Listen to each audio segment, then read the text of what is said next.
So, ladies and gentlemen, it's been a little while since my previous video. I guess I'll explain that to you in brief.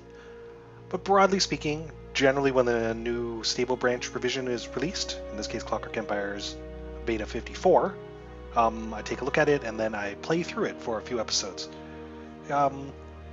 Between the release of 54A, or toward the end, so 54 was released, 54A, a hotfix, was shortly released, released shortly afterwards, like 2 days after.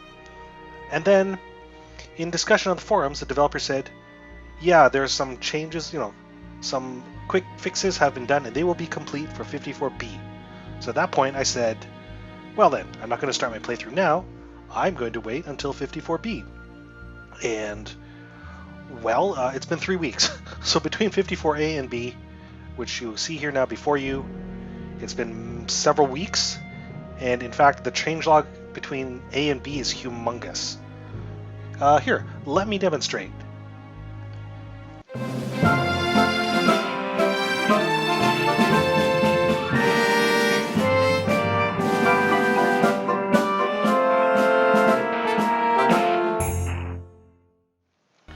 So, here we are, 54B, this enormous changelog, and right away we can see that the title screen has changed. So this menu, hope it doesn't bother those of you who have OCD, you may notice the menu is no longer centered. It's off on the left third of the menu, and that's because now the flag transition, or it blends with art on the right hand edge, and that art actually changes every time you load the client. So you'll recognize the art as some of the lovely newsletter promo art that the artists at Gaslamp Games whip up every month as lovely banner pictures. So I'm not going to force you to watch me load and reload this client, but if you're on the experimental branch, you'll see a lovely new title screen every time you load up. And of course the buttons are slightly different, and now they why don't I show you, actually, I've got a saved game I'll be going to because it's progressed a little bit further in the game, but I'll just show you this. So this is the new game generation screen. When you click on a new game or you tell the clients to generate a new map, this is what you get. So you get the standard old, procedurally generated island mass, and each of these little bubbles is a potential colony site. However, they are now, most of them I would say, are disabled. You cannot start colonies in these places. Your selection is limited to these ones, which are, I believe, the more temperate biomes. So the places with more abundant wood or produce or animals, or for hunting, that sort of thing, or fungus for you to harvest. And this, you'll notice if I mouse over these, the harder ones are unlocked only after you have reached a population of 30, which suggests to me the developers intend, rather than have people start, they don't give you access to the newer colonies until you've demonstrated that you have at least a grasp of the basic fundamentals of successfully running a colony in an environment that is not quite so hostile. So that's a new thing. You'll also notice that the loadout selection menu is gone. So I haven't yet reached a population of 30. So I don't know if the loadout selection menu is gone permanently or it's just, to be unlocked. I guess we'll see. Anyway, so I am going to load a game in which I've managed to play 54B here. So we'll just watch as this loads.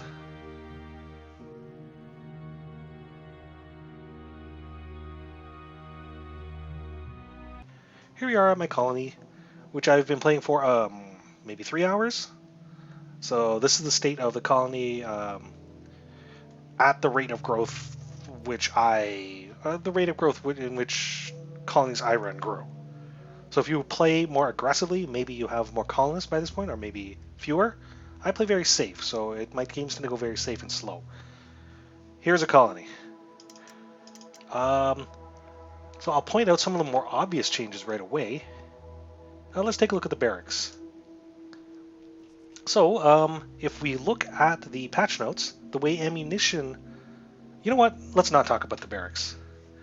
Basically, there's been a change in philosophy or change in approach regarding upkeep. So, Beta 54 first brought the idea of upkeep, or even prior to the experimental versions prior to 54, um, forwarded the idea of upkeep as something your colony has to handle.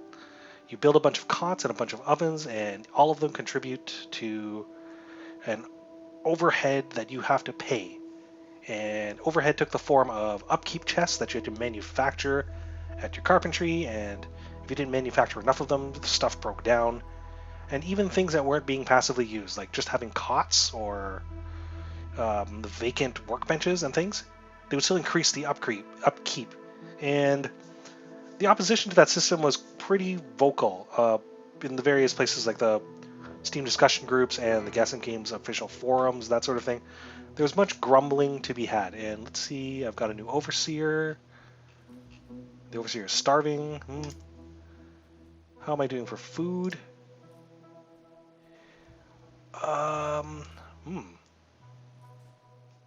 Well, colony should be okay. All right.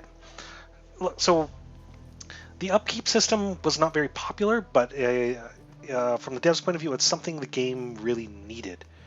I guess maybe the way it was implemented wasn't very popular, so it was actually removed for 54A, much to the relief of people who, didn't like it very much. So, 54A had no form of upkeep.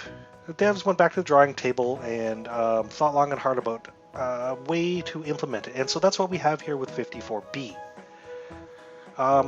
So upkeep is not back. There is still no upkeep. However, again, if you'll go through the patch notes, basically to do things, you will have to supply raw materials. So it's not so different in the basic assumption of the game. You can't make a cot without having some planks. You can't ever have planks without harvesting wood, that sort of thing.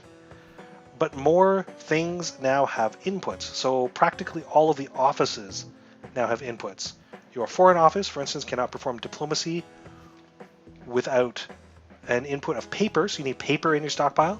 And to make paper, you and don't worry, I'm going to get to these various many different kinds of workbenches in a second. So you can make paper stacks here at the carpentry out of, in this case, planks or mine shorings, right? So these are new goods. So places like the diplomacy office, where you maintain foreign relations with other groups, it only performs diplomacy if you feed it paper. And same with the mine. The mine requires regular inputs of mine shorings to continue operating. I think this makes sense from a logical point of view. Of course, the more you dig in a mine, or the more your dudes work in an office, the more paper and mine shorings they're going to consume as they prop up their mine tunnels and write things. But they don't incur some sort of disembodied upkeep just for having a desk, even if they do nothing. That's true of practically every office now. The chapel requires iron cogs to perform sort of churchy things, and there's a science input, and there are I know I'm forgetting at least one of them. But basically all offices now also have inputs. So that's one thing. But that's a very big thing, I should mention. Let's take a closer look at the carpentry workshop here, though. You'll notice I have two basic carpentry workshops. And what's this? A decor workbench and an assembly workbench. Basically, as is the case now is that your general carpentry workbench cannot make everything. And this has actually helped declutter the construction menu, which was actually kind of annoying me. I would initially build one carpentry, put in 4 workbenches, and then for each workbench I have to scroll through this massive list of things, of goods, to find like bric-a-brac, for instance, to build my decor. And then I'd have to build the specific decor that I wanted to assemble out of that bric-a-brac from the same massive list. Now instead, there are specialized workbenches, and each of them produces a a particular class of good. For instance, the basic workbench here just produces planks, paper, mine shoring, and the assembly workbench. The assembly workbench, which is this one, produces furniture and desks and things like the booze vats and the mine shafts, so modules, functional modules. And then the other type of workbench we have here is the decor workbench, which produces things related to decor, so bric-a-brac, the various furniture which can improve the quality of your buildings, and things like decorative items like the barber pole. And those are things that will improve the quality of a given workshop. So this is a fully functional carpentry workshop, but let's take a look at this. So these are all the potential modules that could be installed in it. You'll notice here there are all options for the power saw and the advanced workbench, which I can't build as I don't have metal ingots in this case. The advanced workshop actually combines a function of all other workbenches. So once, if you were running out of space in a carpentry workbench or you want a more efficient machine, this advanced workshop actually builds things in bulk as well. And you have some metal to build it with. This will actually supplant the lower tier workbenches. So in that way you can increase or improve the efficiency of, in this case, specifically the carpentry workshop. Same goes for the power saw. Makes planks more efficiently, basically out of logs. So that's the carpentry in a nutshell, and that design philosophy now breaking down things into multiple workstations. There we go. Just notification that the kitchen had made a bunch of maize chowder. That philosophy has carried over into most of the functional workshops. So here's a kitchen. Well, the kitchen was always kind of that way, right? Here we have the basic ovens and a certain class of good. In this case, the upper class foods and the trade foods. They are limited to this workbench here. Although if we look at the kitchen options, you can see there's the variety of kitchen furniture, including again an advanced workbench which supplants the functions, some of the simpler, less sophisticated kitchen equipment. And Collins is trying to sell me something off the gray market. I'm going to say no. Oh, by the way, look at this. These glowy. So this is the procedural lighting that I actually wasn't able to demonstrate previously. But see this warm, glowy oven light? Yeah, that just radiates from the module itself. And you also get light out of lampposts and things. So that's, anyway, nice touch. Here was the first lower class or laborer bunkhouse I built. You'll see that I filled it full of decorations. Well, they're not very nice decorations, but here's a large clothesline and some rugs with which I raised the quality of the building up to great or better, and I fulfilled all these other conditions so that it's now providing me the maximum bonus to my laborer population, right? Same goes for the overseer house I've built here. I've built some of the amenities, which kind of increases the bonus to overseer population it grants me, and here I have a second laborer house in which I've installed a couple of shrines and also cabinets, increasing its quality. I had a run-in with some foreign nationals and also some bandits earlier, which is why I have a graveyard here. Yeah, so that's just a very brief glance at some of the extremely extensive changes that have gone in to this revision. I get the feeling I'll be looking at these more in depth once the next stable branch release goes live, which I suspect will be very, very soon. I mean, it's been approximately a month since stable branch revision 54 went live, and 54A, that was only 2 days after.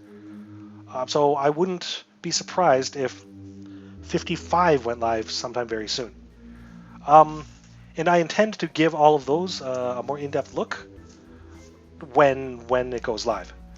I do intend to actually play this, play and record a few episodes of 54B while it's still fresh, right? So I'd like to get further along in the development chain. My gut feeling is that the new philosophy toward more inputs will be better received than the old Upkeep system. That's kind of difficult to say given that it hasn't been out very long and I myself haven't had time to play it much. But it makes more sense to me, and it doesn't punish me for building infrastructure early, which I really did not, like, I kind of disliked that. If I want my colony to be more productive, I am happy to pay a cost.